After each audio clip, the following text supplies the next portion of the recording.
Day 20 part 1। ठीक है, अभी तक हम लोग सारा अकाउंटिंग सीख लिए कि तीन तरह का इंस्ट्रूमेंट होता है, उसका अगर फेयर वैल्यू पहले निकालना होता है कंप्यूटेशन या अजम्पशन करके। ठीक है, ये सब तुम्हारा कंप्यूटेशन का चीज़ था। अब हम लोग थोड़ा सा बात कर रहे हैं मेजरमेंट का, कि हम लोग बुक्स में कैसे दिखाएंगे। ठीक है, वो सब अकाउंटिंग था, अब बुक्स का बात करते हैं। ठीक है, हम लोगों को एक बात अभी तक पता है, परम सत्य है, कि चाहे फिनेंशियल एसेट हो, फिनेंशियल लायबिलिटी हो या इक्विटी हो, कुछ भी हो, कोई भी फिनेंशियल इंस्ट्रूमेंट हो, तो तुम्हारा इनिशियली हर वक्त फेयर वैल्यू पे लिखाएगा। ये बात अभी तक जानते हैं। अब इसमें एक चीज़ ऐड कर रहे हैं, सब वही चीज़ है, तुमको पता है, बस बता रहे हैं क्या, कि अभी तक हम लोग पढ़े हैं कि अगर जो भी ट्रांजैक्शन कॉस्ट होता था उसको हम लोग कैपिटलाइज कर देते थे। फिनेंशियल एसेट में कैपिटलाइज करने के लिए financial asset account debit to transaction cost capitalise कर दिए, तो एक जो भी, तो वही फेयर वैल्यू हमारा बन जाता था। वहीं दूसरा वाला बात करते हैं, अगर फिनेंशियल लायबिलिटी को भी कैपिटलाइज करने के लिए फिनेंशियल लायबिलिटी को डेबिट ही करना होता था। ये पेज तुमको 100 के आसपास में मिल जाएगा, याद होगा तुमको कि फिनेंशियल लायबिलिटी को भी कैपिटलाइज करने के, उसमें भी कैपिटलाइज करने के लिए डेबिट ही करना है। ठीक है, तो फेयर वैल्यू किसको कहेंगे, इनिशियली किस पे रिकॉर्ड करेंगे मेरे भाई? जब जैसे कि पेज 99 पे क्वेश्चन है कि 90,000 का डिवेंचर था और उसमें उसमें कंप्यूटेशन नहीं करना फेयर वैल्यू को, उसमें अजम्पशन करना है। तो अजम्पशन में transaction price is equal to fair value होता है। तो उसमें 90,000 का इशू किया है, 5,000 ट्रांजैक्शन कॉस्ट है। तो ट्रांजैक्शन कॉस्ट को तुम कैपिटलाइज कर रहे हो 90,000 में, तो उसका वैल्यू कितना आ गया? 85,000। तो फेयर वैल्यू हुआ कितना? फेयर वैल्यू 85,000 हुआ। तो इससे क्या समझ में आया कि इनिशियली जब भी हम लोग रिकॉर्ड करेंगे फिनेंशियल एसेट, लायबिलिटी और इक्विटी को, तो हर वक्त फेयर वैल्यू और उसमें ट्रांजैक्शन कॉस्ट कैपिटलाइज होगा। Fair value plus minus transaction cost. ठीक है, ओके। लेकिन ये सारा का सारा जो भी अभी तक हम लोग सोच दिमाग में रखे हुए थे कि इनिशियली हर वक्त फेयर वैल्यू पे करना है, वो एक जगह जाके अति हो जाता है। एक एक्सेप्शन है इसका, कि कोई भी फाइनेंशियल एसेट हो, कोई भी फाइनेंशियल इंस्ट्रूमेंट हो, हर वक्त रिकग्नाइज होगा इनिशियली फेयर वैल्यू पे। लेकिन अगर हम लोग उस इंस्ट्रूमेंट को FVTPL से रिकग्नाइज कर रहे हैं, तो उसका जो भी इनिशियली रिकग्नाइज होगा वो सिर्फ फेयर वैल्यू पे होगा। उसका ट्रांजैक्शन कॉस्ट उसमें हम लोग कैपिटलाइज नहीं करेंगे, वो ट्रांजैक्शन कॉस्ट होगा वो उसको PL में डाल देंगे। ठीक है, ये बात दिमाग रखना, ये एक एक्सेप्शन।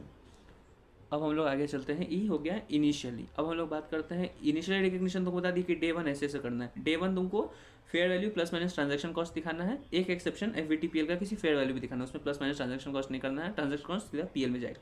ठीक, अब बात करते हैं सब्सिक्वेंटली, कि अभी तो ये डे 1 का हो गया। अब ईयर एंड हम लोग किस पे कौन सा क्या वैल्यू पे लिखेंगे, उसको फेयर वैल्यू पे लिखेंगे, किस पे लिखेंगे? ठीक है, देखो भाई, वो डिपेंड करता है कि तुम कौन सा मेथड यूज़ कर रहे हो। हमारे पास 3 मेथड है, 4 मेथड है। 3 मेथड क्या? ACM, FVT, OCI, R, NR, FVTPL। तो टोटल 4 मेथड। ठीक है, अगर ACM मेथड यूज़ कर रहे हो तुम, पहले तो इररेस्पेक्टिव है कोई मेथड यूज़ करो तुम, इनिशियली फेयर वैल्यू पे होगा। लेकिन सब्सिक्वेंटली अगर तुम्हारा ACM यूज़ कर रहे हो, अगर तुम ACM यूज़ कर रहे हो तो सब्सिक्वेंटली तुम अमोर्टाइज्ड कॉस्ट पे दिखाओगे, LAT का क्लोजिंग बैलेंस पे। ठीक, लेकिन तुम FVT, OCI, R, FVT, OCI, NR या FVTPL यूज़ कर रहे हो तो हर वक्त सब्सिक्वेंटली भी फेयर वैल्यू पे होगा। ठीक है, एक लाइन बोलेंगे कि अगर सब्सिक्वेंटली मेजर कर रहे हो और ACM है तो अमोर्टाइज पे, बाकी दूसरा कोई मेथड है वो फेयर वैल्यू पे। ठीक, अब एक लाइन में सारा बहुत बोलते हैं इनिशियल और सब्सिक्वेंट का। इनिशियल मेजरमेंट करोगे तो सब कुछ को फेयर वैल्यू पे करना है, सब कुछ को। ACM को भी fair value, FVT, OCI, R उसको भी fair value, FVT, OCI, NR उसको भी फेयर वैल्यू। लेकिन एक एक्सेप्शन, FVTPL को हम लोग सिर्फ फेयर वैल्यू पे दिखाएंगे, उसमें ट्रांजैक्शन कॉस्ट नहीं जाएगा। ठीक है, वहीं अब हम लोग नीचे आते, चलो ठीक है, फिर से गलती, एक फंसा मिस हो गया, एक चीज़ स्टार्ट करते हैं। ठीक है, इनिशियली रिकग्नाइज कर रहे हैं तो चाहे कोई मेथड हो, fair value plus minus transaction cost, fair value plus minus transaction cost पे इनिशियली रिकग्नाइज होगा। एक एक्सेप्शन FVTPL, उसमें सिर्फ फेयर वैल्यू पे जाएगा, ट्रांजैक्शन कॉस्ट कैपिटलाइज नहीं होकर प्लस माइनस नहीं करके वो सीधा जाएगा PL में। ठीक, अब सब्सिक्वेंटली बात कर रहे हैं, चाहे कोई मेथड हो, चाहे कोई मेथड हो, वो हर वक्त फेयर वैल्यू पे जाएगा। लेकिन ACM हो तो सिर्फ अमोर्टाइज्ड पे जाएगा। ठीक है, एक क्लियर पिक्चर हम दे दिए। ठीक है, अब हम लोग ये दोनों तो बता दिए, इनिशियली रिकग्नाइज कैसे होगा, सब्सिक्वेंटली रिकग्नाइज कैसे होगा। अब 2-3 पॉइंट है क्या, कि भाई कोई भी चीज़ रियलाइजेबल है। रियलाइजेबल मतलब जो सामान आ रहा है जा रहा है, पैसा इधर उधर हो रहा है, वो रियलाइजेबल है। एक होता है ना कि हम तुमको 100 रुपया दिए, जैसे कि मेरे पास फ़ोन है 80 रुपया का, हम 100 रुपये में बेच दिए तो रियलाइज हमको 20 रुपया हुआ, रियलाइजेबल प्रॉफिट 20 रुपया। लेकिन क्या हुआ कि मेरे पास फ़ोन है, उसका हम कैरिंग वैल्यू 80 रुपया, लेकिन फेयर वैल्यू 100 रुपया है। तो हम 20 रुपये का प्रॉफिट दिखाएंगे, लेकिन क्या वो रियलाइजेबल है? नहीं, वो अनरियलाइजेबल प्रॉफिट है, अनरियलाइज प्रॉफिट। ठीक है, तो चाहे कोई मेथड हो, दुनिया का कोई मेथड हो, ACM हो, FVT हो, CIRNR हो, FVT PL हो, कुछ भी हो, तो जो भी रियलाइजेबल होगा ना वो PL में जाएगा। ठीक है, ओके, ये बात एकदम दिमाग में रखना। तो क्या क्या रियलाइजेबल होता है अपना इंस्ट्रूमेंट वाला चीज़ में? दो चीज़। पहला चीज़ रियलाइजेबल होता है इंटरेस्ट या डिविडेंड। तो फिनेंशियल एसेट है तो तुमको मिल रहा होगा इंटरेस्ट या डिविडेंड, फिनेंशियल एबिलिटी है तो तुम इंटरेस्ट या डिविडेंड जा रहा होगा तुमसे। तो ये सब दोनों, या जा रहा है या आ रहा है, ये दोनों रियलाइजेबल है तुम्हारा। तो इसको जब भी तुम बुक्स में दिखाओगे तो इंटरेस्ट पेड, तो इंटरेस्ट जो भी हम लोग पेड करते हैं वो PL से जाता है। तुम याद करो दिमाग में क्या, कि देखो इससे एक और चीज़ क्लियर होगा, बताते हैं। जब भी तुम जर्नल एंट्री बनाते हो फाइनेंशियल इंस्ट्रूमेंट का, तो LAT का टेबल जो बनेगा उसमें opening balance, interest at the rate EIR और repayment as per coupon rate होता है और interest at the rate EIR होता है। तो हम लोग जब जर्नल एंट्री बनाते हैं तो जब इंटरेस्ट एक्सपेंस का बुकिंग करते हैं तो क्या लिखते हैं हम लोग? अगर इंटरेस्ट एक्सपेंस है हमारा तो लिखेंगे interest expense account debit to FL। वो कौन सा अमाउंट जाता है? जो EIR का अमाउंट है। लेकिन जब हम लोग पेमेंट कर रहे होते हैं तो FL टू बैंक कितना जाता है? रीपेमेंट का अमाउंट है। EIR के हिसाब से इंटरेस्ट बुक होता है, लेकिन अति के हिसाब से क्या उसको कहते हैं, जब पेमेंट होगा तो वो FL के हिसाब से होगा, कूपन रेट के हिसाब से होगा। ठीक है, तो अभी तो तुमको इंटरेस्ट एक्सपेंस बुक करने का क्या दिया मती entry, interest expense account debit to FL। ये तो सिर्फ हम लोग लिखे हैं, लेकिन उसके पीछे का एंट्री क्या होता है? PL account debit to interest expense. वो तो जर्नल एंट्री है ना, तो PL में जाता है, ये बात तो तुमको मालूम है। तो वही जो भी रियलाइजेबल चीज़ है उसको PL में जाना है। ठीक है, अब आगे का देखो, सुनो। जो भी अनरियलाइजेबल है, जो भी अनरियलाइजेबल होगा वो डिपेंड करे उससे, उसको वो कैसे दिखाएगा, वो डिपेंड करेगा कौन सा मेथड यूज़ कर रहा है। अभी तुम कोई मेथड यूज़ करो, रियलाइजेबल है PL में जाएगा, चाहे ACM हो, कुछ भी हो, आराम से ना सब PL जाएगा। लेकिन अगर दूसरा मेथड है, जैसे पहला मेथड है तुम्हारा पहला मेथड है तुम्हारा ACM में अनरियलाइजेबल होता ही नहीं है। कैसे नहीं होता भाई? ये मेरे भाई अनरियलाइजेबल प्रॉफिट कब हुआ? क्या बोले थे? 80 रुपये का फ़ोन मेरे कैरिंग वैल्यू है, 100 रुपया फेयर वैल्यू है, दोनों में का डिफरेंस होता है तभी अनरियलाइजेबल होता है, राइट? अनरियलाइजेबल फेयर वैल्यू है, पैसा बेच उच नहीं रहा है, तो दोनों के बीच का जब डिफरेंस होगा तभी तो तुम्हारा अनरियलाइजेबल होगा। लेकिन जब ACM मेथड हम लोग कब यूज़ करते हैं? जब हम लोग बिजनेस मॉडल टेस्ट होल्ड किए हुए हैं और CCM मेट किया हुआ है। तो जब हम लोग होल्ड किए मतलब उसको बेचने वाले नहीं हैं, जब उसको हम लोग बेचेंगे ही नहीं, हर वक्त मेच्योरिटी तक रखेंगे, तो हमको कोई प्रॉफिट, अनरियलाइजेबल प्रॉफिट ही नहीं होगा। उसको अपने कैरिंग वैल्यू पे दिखाते रहेंगे बुक्स में, उसको फेयर वैल्यू पे तो नहीं दिखाएंगे। बैलेंस शीट के क्लोजिंग बैलेंस हमको कैरिंग वैल्यू पे दिखा रहा है। LAT में तुम देखोगे क्लोजिंग बैलेंस, वही हम लोग बैलेंस शीट में लिखते हैं। उस दिन तो ऐसा क्वेश्चन में तो नहीं दिया था कि क्लोजिंग बैलेंस ये है लेकिन फेयर वैल्यू मार्केट में ये है, तो हम लोग उसको रिवैम्प क्लोजिंग फेयर वैल्यू पे तो नहीं करते हैं, क्लोजिंग बैलेंस भी दिखाते हैं, कैरिंग वैल्यू पे होता है। तो ACM मेथड में कोई डिफरेंस ही नहीं होता है कैरिंग वैल्यू और फेयर वैल्यू का। तो जब कोई डिफरेंस नहीं होगा तो अनरियलाइज प्रॉफिट ही नहीं हुआ, तो ACM में तो कुछ है ही नहीं। बात करते हैं FVT OCI का। FVT OCI में फेयर वैल्यू तुमको क्या बोले थे कि इनिशियली तो फेयर वैल्यू पे होगा और सब्सिक्वेंटली भी चाहे कोई दूसरा मेथड हो ACM का वो फेयर वैल्यू पे होगा। तो उसका तो कैरिंग वैल्यू कुछ और चल रहा होगा FVT OCI में, जब LAT बनाओगे तो उसका कैरिंग वैल्यू कुछ और होगा, लेकिन फेयर वैल्यू कुछ और दिया होगा, तो दोनों के बीच का डिफरेंस आएगा ही आएगा, तो दोनों के बीच अनरियलाइज होगा। अब अनरियलाइज प्रॉफिट को दिखाओगे कैसे? मेथड, अब बोलते ना जब भी अनरियलाइज प्रॉफिट होगा तो मेथड देखना होगा। तो इसमें मेथड क्या है? FVT OCI R। तो R मतलब रिक्लासीफाइड, तो उसको PL से रिक्लासीफाई करके दिखाना होगा। अगर NR होगा मेथड तो बिना रिक्लासीफाई किए, नॉट रिक्लासीफाई किए हुए रिटेन अर्निंग पे दिखा देंगे। और FVT PL होगा तो उसका नाम से पता चलता है कि वो PL का है, तो उस वाला PL में जाएगा। इसे नाम से हम लोग दो चीज़ पता किए, FVT OCI या FVT PL। F स्टार्टिंग में है तो इनिशियली तो सब्सिक्वेंट, इनिशियल तो सबका है फेयर वैल्यू, सब्सिक्वेंटली भी फेयर वैल्यू पे होगा। अब हम लोग चेक करना है कि अनरियलाइज प्रॉफिट का क्या करना है। तो FVT OCI R का मतलब हो गया कि रिक्लासीफाई, तो उसको अनरियलाइज होगा उसको रिक्लासीफाई कर देना। NR है तो नॉट रिक्लासीफाई करना। PL है तो PL से जाएगा। ठीक है, एक और अभी बात क्या बोलते हैं कि जो भी रियलाइज होगा वो PL में जाएगा। ठीक है, अभी बोले थे कि रियलाइज होगा PL में होगा। जो रियलाइज दो चीज़ बोले थे, एक ही चीज़ अभी बताए थे, दूसरा चीज़ नहीं बताए थे। एक रियलाइज क्या हुआ कि तुम जब क्या कर रहे हो कि इंटरेस्ट या डिविडेंड दे रहे हो। एक और रियलाइज होता है जब तुम बेच रहे हो, 100 रुपये का सामान तुम्हारा कैरिंग वैल्यू है, तुम बेच दिया 120 में, तो 20 रुपये का हुआ ना रियलाइज, एग्जैक्ट हुआ। तो ACM मेथड जब होगा तो इसमें तो तुम बेचोगे ही नहीं, तो तुमको रिडीम करोगे क्योंकि इसमें होल्ड करने वाले हो, तो इसमें कोई भी रियलाइज नहीं होगा। ठीक है, भले इंटरेस्ट डिविडेंड रियलाइज होगा वो पीएल का है, लेकिन कोई भी ऐसे रियलाइज करना चाहोगे नहीं होगा। लेकिन बाकी का जो भी चीज़ है तुम्हारा रियलाइज़ कर रहे हो, जो भी तुम रियलाइज़ कर रहे हो वो तुम्हारा सीधा पीएल में जाएगा। तुमको क्या बोलते हैं, जो भी रियलाइज होगा पीएल में जाएगा।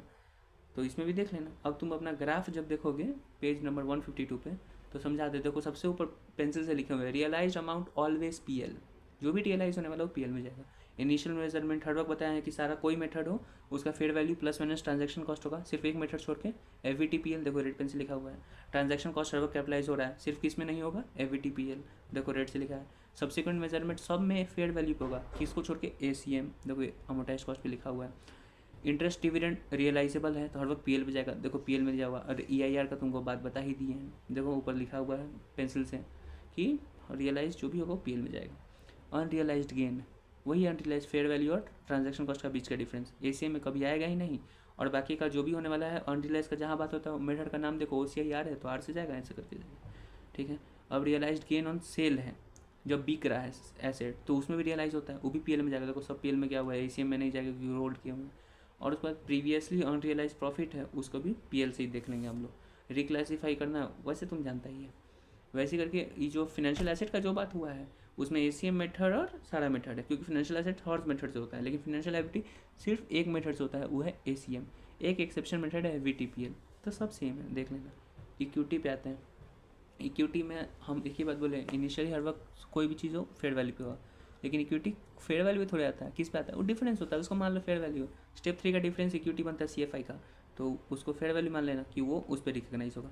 ये तो इनिशियली हो गया, सब्सिक्वेंटली क्या रिकग्नाइज होता है, सब्सिक्वेंटली रिकग्नाइज होता है भाई, लेकिन उसको कोई फेयर वैल्यू ऊपर नीचे नहीं होता है, जो वैल्यू पे रिकग्नाइज हो गया उसी वैल्यू पे लगातार चलते रहता है, ठीक है। और इसमें डिविडेंड मिलता है, दे रहे हो, कुछ भी कर रहे हो, इसमें पीएल पे कुछ नहीं जाएगा। एक बात याद रखना, चाहे कुछ हो जाए, रियलाइज हो अनरियलाइज हो, लेकिन इक्विटी का बात हो तो उसमें कोई बात पीएल से नहीं होगा, सारा बात रिटेन अर्निंग्स होगा। तो बस इसमें सब रिटेन अर्निंग्स है, यही है तुम्हारा। अब एक लास्ट में एक बात लिखा हुआ है पेज नंबर 154 के ऊपर में, ओफू।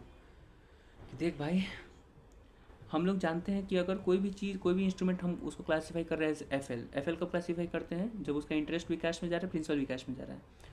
और अगर वो इंस्ट्रूमेंट एफएल है और डिविडेंड दे रहे हो, तो भाई डिविडेंड दे रहे हो तो वो तो रियलाइजेबल है। एफएल अगर फिनेंशियल लायबिलिटी है और डिविडेंड दे रहे हो, फिनेंशियल लायबिलिटी का डिविडेंड क्या है, रियलाइजेबल है। और अभी हम लोग पढ़े थे कि एफए हो, एफएल हो, इक्विटी हो, अगर उसका तुम रियलाइजेबल, इक्विटी छोड़ दो, इक्विटी तो नहीं है पीएल का बाद, एफए हो या एफएल हो और उसमें तुम रियलाइजेबल कुछ दे रहे हो तो पीएल से जाएगा। तो अभी अगर कोई इंस्ट्रूमेंट एफएल है उसमें तुम डिविडेंड दे रहे हो, डिविडेंड क्या है, रियलाइजेबल है, तो रियलाइजेबल कहाँ जाएगा, सीधा पीएल में, बस। तो पीएल में गया। वैसे यहाँ पे क्वेश्चन पॉइंट है कि प्रेफरेंस शेयर, अगर प्रेफरेंस शेयर को हम लोग मान रहे हैं एफएल, क्योंकि उसका कैश, इंटरेस्ट और प्रिंसिपल दोनों कैश में जा रहा है, तो प्रेफरेंस शेयर भी एफएल हो गया। और प्रेफरेंस शेयर का अगर डिविडेंड दे रहे हैं तो उसको कहाँ ट्रीट करेंगे भाई, प्रेफरेंस शेयर एफएल है, एफएल का कोई भी रियलाइजेबल चीज़ दे रहे हैं जैसे डिविडेंड दे रहे हैं तो कहाँ दिखते हैं, पीएल में, तो पीएल में गया।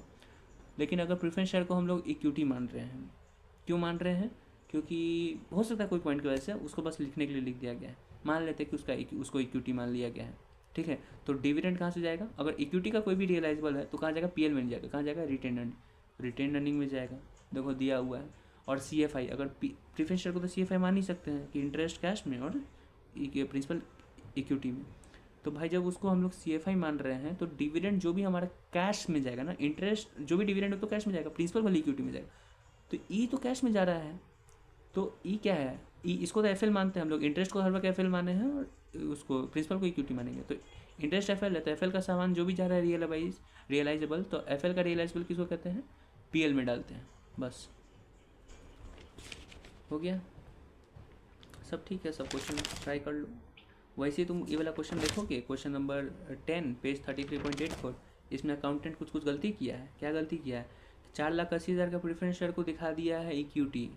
इक्विटी दिखा सकते हो लेकिन कब, जब तुम्हारा प्रिंसिपल इक्विटी में जा रहा है, लेकिन यहाँ पे प्रिंसिपल तुम्हारा रिडीमेबल है, कैश में जा रहा है, तो उसको इक्विटी नहीं, उसको तुम एफएल दिखाओगे, क्योंकि डिविडेंड भी कैश में जाएगा, इक्विटी और उसका प्रिंसिपल भी कैश में जाएगा, तो एफएल है, गलत है। दूसरा गलती, डिविडेंड का जो ट्रीटमेंट है वो क्या क्या है कि डिविडेंड जो प्रेफरेंस शेयर पे जा रहा है ना उसको रिटेन अर्निंग में डाल दिया। भाई डिविडेंड को तुम रिटेन अर्निंग में तभी दिखा सकते हो जो तुम्हारा इंस्ट्रूमेंट इक्विटी है, याद करो। यहाँ इंस्ट्रूमेंट तो हमारा फिनेंशियल लायबिलिटी है, तो फिनेंशियल लायबिलिटी का जो भी रियलाइजेबल है जैसे डिविडेंड, वो कहाँ दिखाते हैं, पीएल में, तो उसको पीएल में दिखाना चाहिए, वो गलती। तीसरा, वो रिटेन अर्निंग से निकाला है 19,200 एज डिविडेंड, लेकिन वो तो गलत डिविडेंड है। कैसे गलत डिविडेंड है? एकदम उसी परसेंट पे तो निकाला है, वैल्यू 19,000 तो सही आ रहा है। लेकिन एल बनाते हो तो EIR का क्या काम करते हो? उसका इंटरेस्ट रेट आता है ना, उसका रेट पे डिविडेंड निकलेगा ना। PL में तो वो बुक होगा, तो 86,400 बुक होना चाहिए था। तुम तो कूपन रेट से कर रहे हो, वो भी गलती है। तो वैसे कर दे, और रेक्टिफिकेशन एंट्री वो है तो मार लेना। चलो बात खत्म।